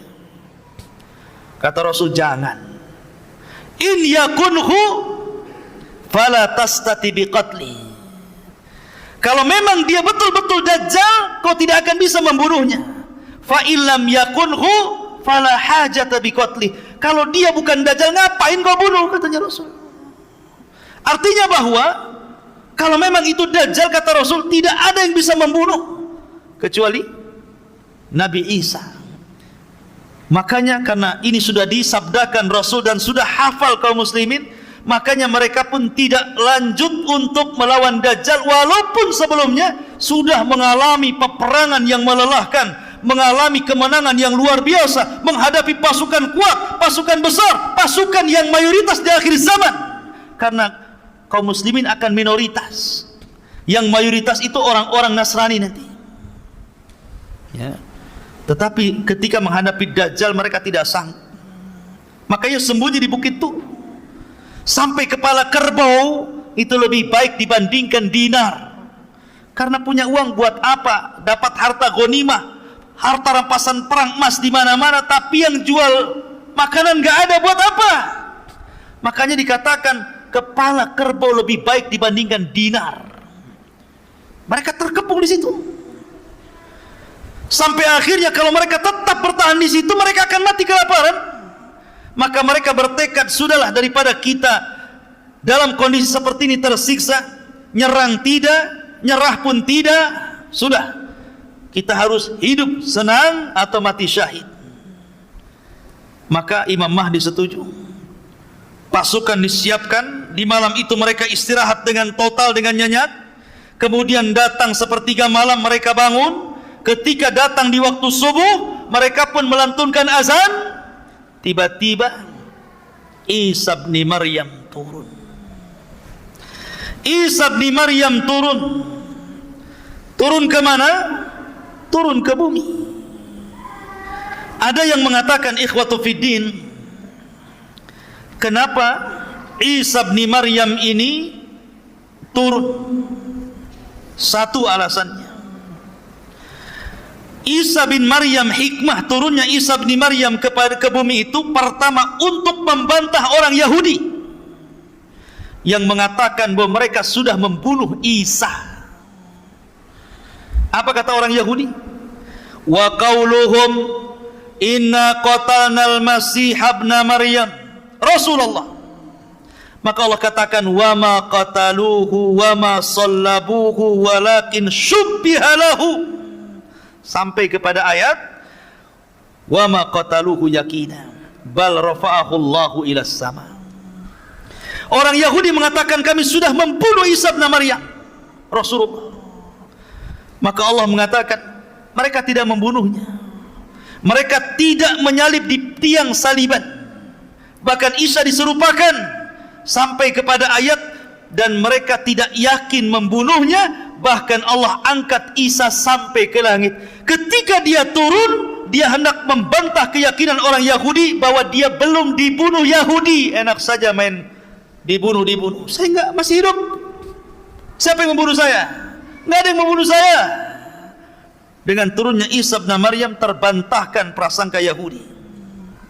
Yang kedua, turunnya Isa bin Maryam untuk menjelaskan kedustaan orang-orang Nasrani yang mengatakan dia anak Tuhan, yang mengatakan dia satu di antara tiga Tuhan, yang mengatakan dia adalah Tuhan itu sendiri. Nanti pada hari kiamat Allah akan memanggil Isa, ya Isa bin Maryam, a anta qulta linnasi ittakhiduni wa ummiya ilahaini min dunillah.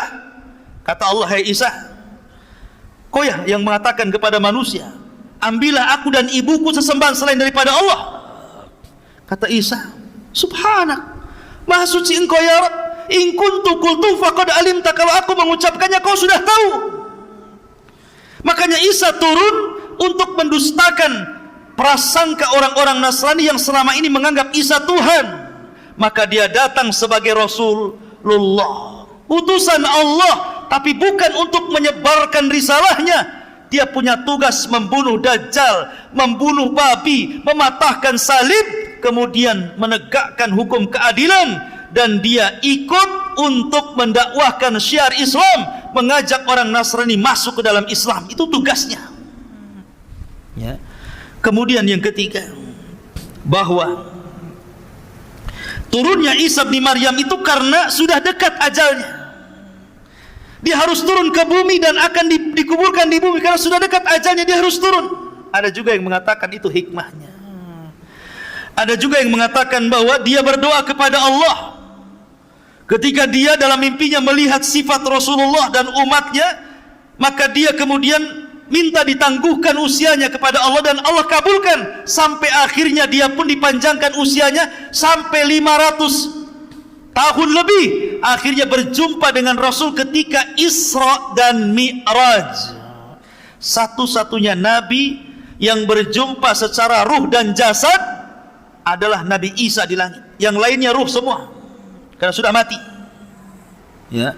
Kemudian dia pun dijumpakan dengan umatnya, makanya turun dan langsung berjumpa dengan pasukan Al-Mahdi. Ketika itu sudah azan, siap qomat. Tiba-tiba dari langit Isa turun diapit dengan 2 malaikat. Rambutnya basah. Kalau dia kemudian menenggak seperti ini, maka akan airnya itu seolah-olah air itu seperti permata, seperti jamrud, bercahaya.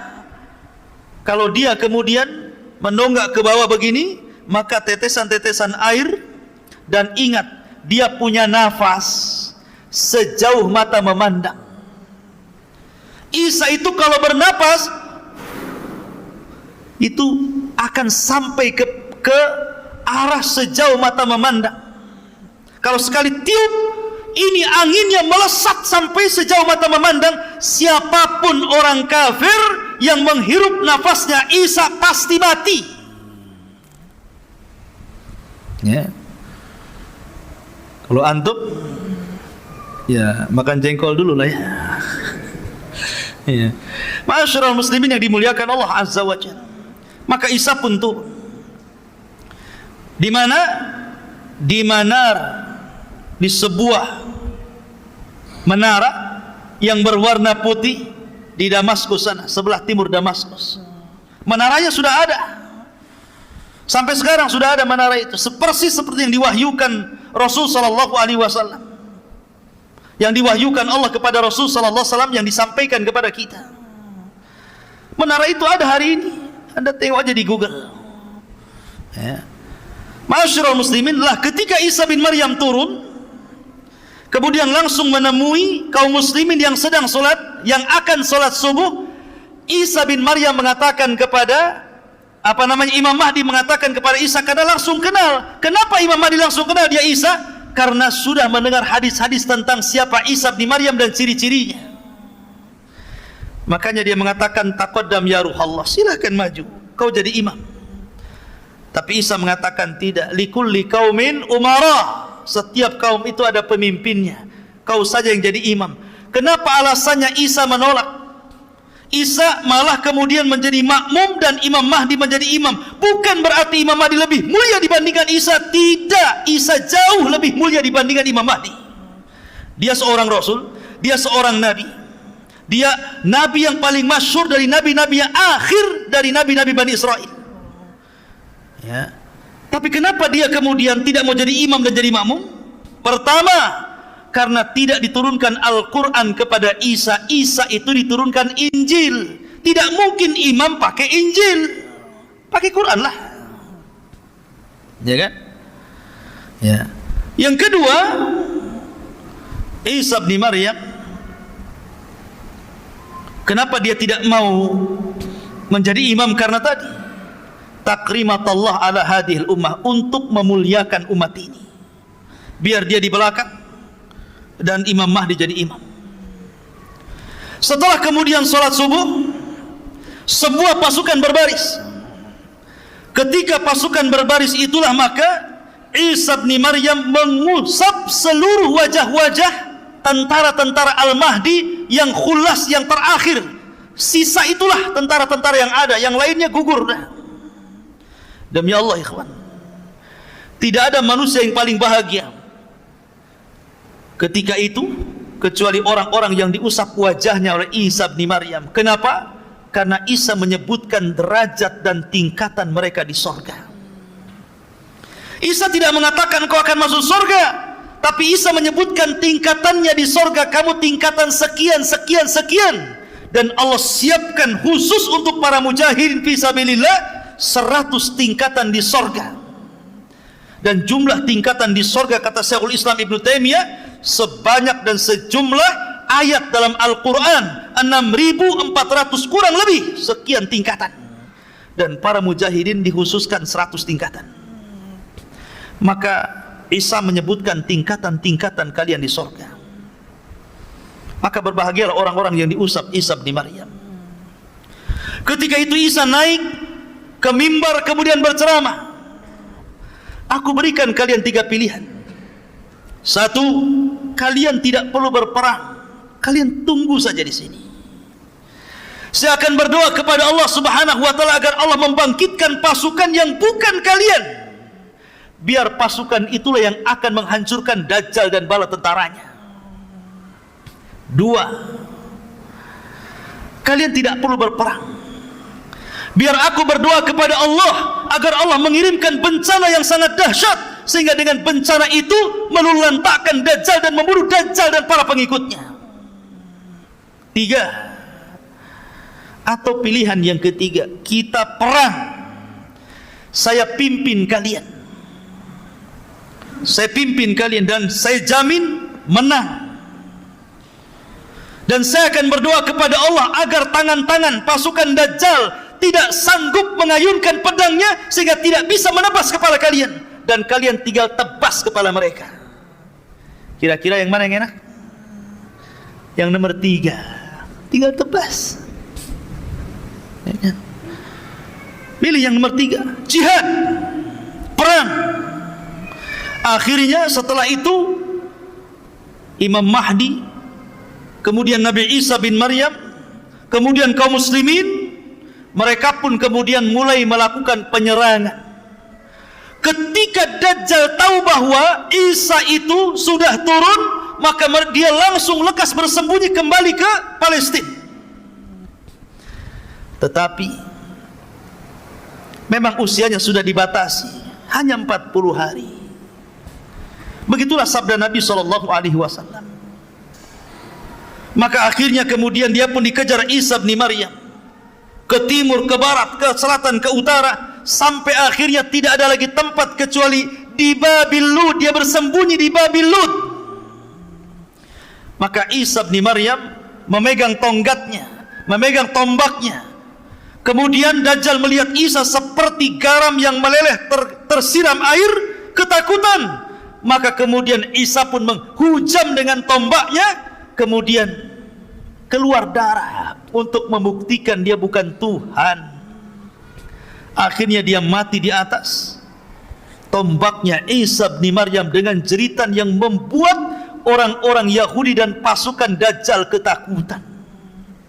Dan situlah kaum muslimin akhirnya berhasil menyerang orang-orang Yahudi, tentara-tentara Dajjal. Akhirnya mereka tunggang langgang lari, ada yang sembunyi di batu, ada yang sembunyi di pohon, ada yang sembunyi di gua. Tapi Allah buat bicara seluruh makhluk yang ada di permukaan bumi.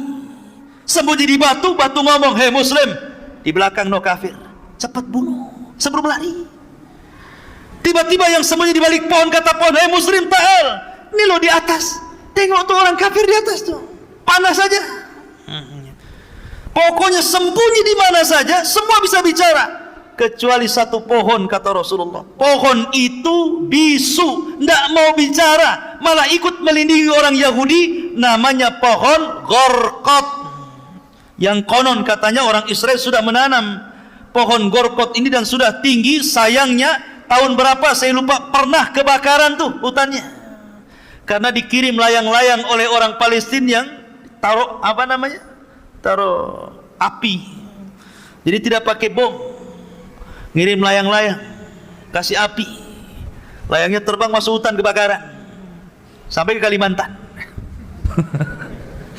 Nggak ada kaitan Israel sana, Kalimantan sini.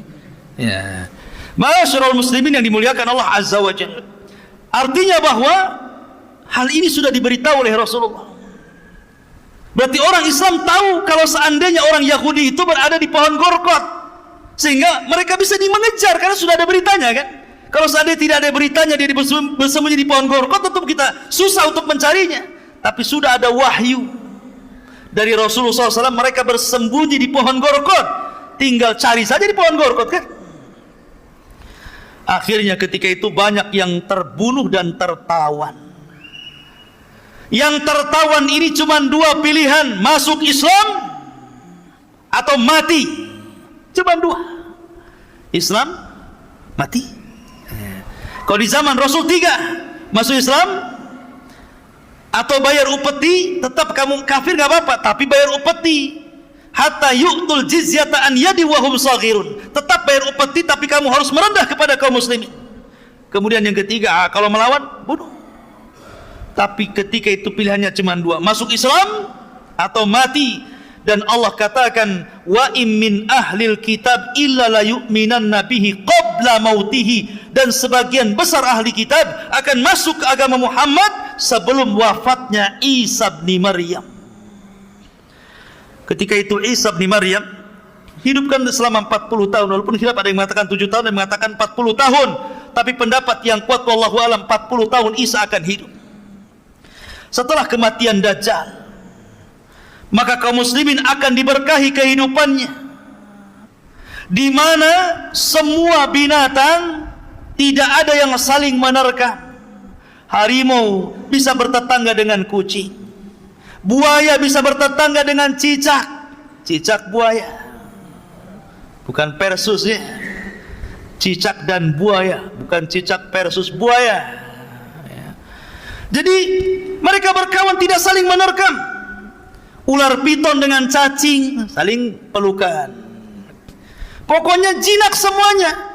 Manusia bisa bertetangga dengan singa tanpa harus takut menerkam. Singa pun bertetangga dengan kita tanpa harus takut diburu. Pokoknya semua jadi satu bertetangga, ikhwan. Dijinakkan oleh Allah Azza wa Jalla. Tidak ada yang saling menyakiti. Betul-betul berkah. Walau anna ahlal qura amanu wattaqau lafatahna alaihim barakatin minas sama'i wal ardh. Kalaulah penduduk bumi itu bertakwa dan beriman, wajar kalau Allah berikan berkahnya. Berkah.